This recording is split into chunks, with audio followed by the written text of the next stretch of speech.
Hi friends, welcome back to Shreyas cooking channel. ನಾನು ಸುನೀತಾ. ನವದುರ್ಗಿಯ ನವರಾತ್ರಿಯ 9 ಅವತಾರದಲ್ಲಿ 2ನೇ ಅವತಾರ ಬ್ರಹ್ಮಚಾರಿಣಿಯ ಅವತಾರ. ಬ್ರಹ್ಮಚಾರಿಣಿ ದೇವಿಗೆ ಇಷ್ಟವಾಗುವಂಥ ಹೂವು, ಬಣ್ಣ, ನೈವೇದ್ಯ ಈ ವಿಡಿಯೋದಲ್ಲಿ ಡೀಟೇಲ್ ಆಗಿ ನಾನು ಹೇಳ್ತೀನಿ. ಕೆಂಪು ವಸ್ತ್ರ ಅಥವಾ ಸೀರೆಯನ್ನು ಇಟ್ಟು ಪೂಜೆ ಮಾಡಿದರೆ ಒಳ್ಳೆಯದು. ಹಾಗೆ ಇಷ್ಟವಾಗುವ ಹೂವು ಸೇವಂತಿಗೆ. ಬೆಲ್ಲದಿಂದ ಮಾಡಿದ ಪ್ರಸಾದವನ್ನು ನಾವು ಈ ದಿನ ನೈವೇದ್ಯ ಮಾಡಬೇಕು. ನೀವು ಹೋಳಿಗೆಯನ್ನಾದರೂ ಮಾಡ್ಬೋದು ಅಥವಾ ಪಾಯಸವನ್ನಾದರೂ ನೀವು ಮಾಡ್ಬೋದು. ನಾನಿಲ್ಲಿ ಸ್ವೀಟ್ ಪೊಂಗಲನ್ನು ಮಾಡ್ತಾಯಿದ್ದೀನಿ. ನಾನಿಲ್ಲಿ ಅರ್ಧ ಬಟ್ಲಿನಷ್ಟು ಹೆಸರುಬೇಳೆ ಹಾಗೆ ಅರ್ಧ ಬಟ್ಲಿನಷ್ಟು ನಾನು ಅಕ್ಕಿಯನ್ನು ತೆಗೆದುಕೊಂಡು ಚೆನ್ನಾಗಿ 2ರಿಂದ 3 ಸಲ ಚೆನ್ನಾಗಿ ವಾಶ್ ಮಾಡಿ ತೋರಿಸ್ತಿದ್ದೀನಿ ನೋಡಿ. ಹೆಸರುಬೇಳೆ ಮತ್ತು ಅಕ್ಕಿಯಲ್ಲಿರುವಂತಹ ನೀರನ್ನು ಚೆನ್ನಾಗಿ ಸೋಸಿಕೊಂಡು ಇವಾಗ ಗ್ಯಾಸ್ ಮೇಲೆ ಇದನ್ನು ಚೆನ್ನಾಗಿ ಫ್ರೈ ಮಾಡ್ಕೋಬೇಕು. ಚೆನ್ನಾಗಿ ನೀರಿನ ಅಂಶ ಎಲ್ಲ ಹೋದ ಮೇಲೆ ನಾನಿಲ್ಲಿ ತುಪ್ಪವನ್ನು ಹಾಕಿ ಈ ಹೆಸರುಬೇಳೆ ಮತ್ತು ಅಕ್ಕಿಯನ್ನು ಹುರಿತಾ ಇದ್ದೀನಿ. ಕುಕ್ಕರಲ್ಲೇ ನಾನು ಹುರಿತಾ ಇದ್ದೀನಿ. ಒಂದು 2 ಟೇಬಲ್ ಸ್ಪೂನಷ್ಟು ತುಪ್ಪವನ್ನು ಹಾಕಬೇಕು. ನಿಮಗೆ ಜಾಸ್ತಿ ಬೇಕಾದರೆ ನೀವು ಹಾಕ್ಬೋದು.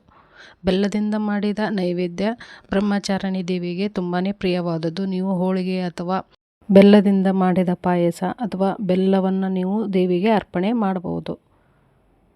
ಇವಾಗ ತುಪ್ಪದಲ್ಲಿ ಚೆನ್ನಾಗಿ ಒಂದು 2 ನಿಮಿಷಗಳ ಕಾಲ ಫ್ರೈ ಆದಮೇಲೆ ಇದಕ್ಕೆ ನಾನು 3 ಬಟ್ಲಿನಷ್ಟು ನಾನು ನೀರನ್ನು ಹಾಕ್ತಿದ್ದೀನಿ.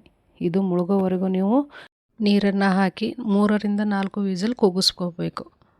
ಚೆನ್ನಾಗಿ ಇದು ಫುಲ್ ಮೆತ್ತಗಾಗಬೇಕು. ಹಾಗಾದರೆ ಪಾಯಸ ತುಂಬಾ ಚೆನ್ನಾಗಿ ಬರುತ್ತೆ. ನಾವಿವತ್ತು ಬ್ರಹ್ಮಚಾರಿಣಿ ಅಮ್ಮನವರಿಗೆ ಸ್ವೀಟ್ ಪೊಂಗಲನ್ನು ನಾನು ರೆಡಿ ಮಾಡ್ತಿದ್ದೀನಿ. ಈ ವಿಧಾನದಲ್ಲಿ ಒಂದು ಸಲ ಟ್ರೈ ಮಾಡಿ ನೋಡಿ.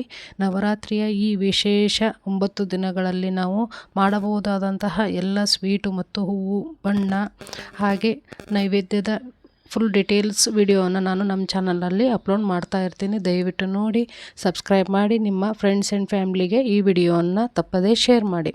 ಇವಾಗ 4 ವಿಸಿಲ್ ಕೂಗಿದ ನಂತರ ಇವಾಗ ಓಪನ್ ಮಾಡಿ ತೋರಿಸ್ತಾ ಇದ್ದೀನಿ. ನಾನಿಲ್ಲಿ ರೇಷನ್ ರೈಸ್ ಅಂದರೆ ಸೊಸೈಟಿ ಅಕ್ಕಿಯನ್ನು ಯೂಸ್ ಮಾಡಿ ಈ ಪಾಯಸವನ್ನು ಮಾಡ್ತಿದ್ದೀನಿ. ಅಂದರೆ ಪಾಯಸ ತುಂಬಾ ಥಿಕ್ನೆಸ್ ಆಗಿ ಚೆನ್ನಾಗಿ ಟೇಸ್ಟಿಯಾಗಿ ಬರುತ್ತೆ. ನೀವು ಮನೆಯಲ್ಲಿ ಯಾವುದು ಅಕ್ಕಿ ಯೂಸ್ ಮಾಡ್ತೀರಾ ಅದನ್ನು ನೀವು ಮಾಡ್ಬೋದು.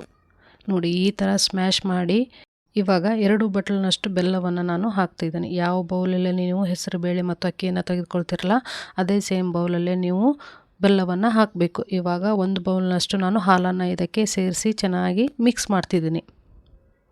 ನಾನು ಅರ್ಧ ಬಟ್ಲು ಅಕ್ಕಿ, ಅರ್ಧ ಬಟ್ಲಿನಷ್ಟು ಹೆಸರುಬೇಳೆಯನ್ನು ತೆಗೆದುಕೊಂಡಿದ್ದೀನಿ. 2 ಸೇರಿ 1 ಬಟ್ಲಾಗಿದೆ. ಹಾಗಾಗಿ ನಾನು 2 ಬಟ್ಲಿನಷ್ಟು ನಾನು ಬೆಲ್ಲವನ್ನು ತೆಗೆದುಕೊಂಡಿದ್ದೀನಿ.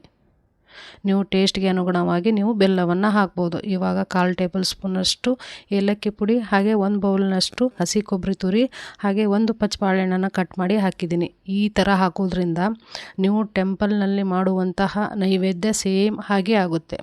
ಅದೇ ಟೇಸ್ಟ್ ಬರಬೇಕಾದ್ರೆ ನೀವು ಕೊಬ್ಬರಿ ತುರಿ ಹಾಗೆ ಬಾಳೆಹಣ್ಣನ್ನು ಈ ಥರ ಕಟ್ ಮಾಡಿ ಹಾಕಿ.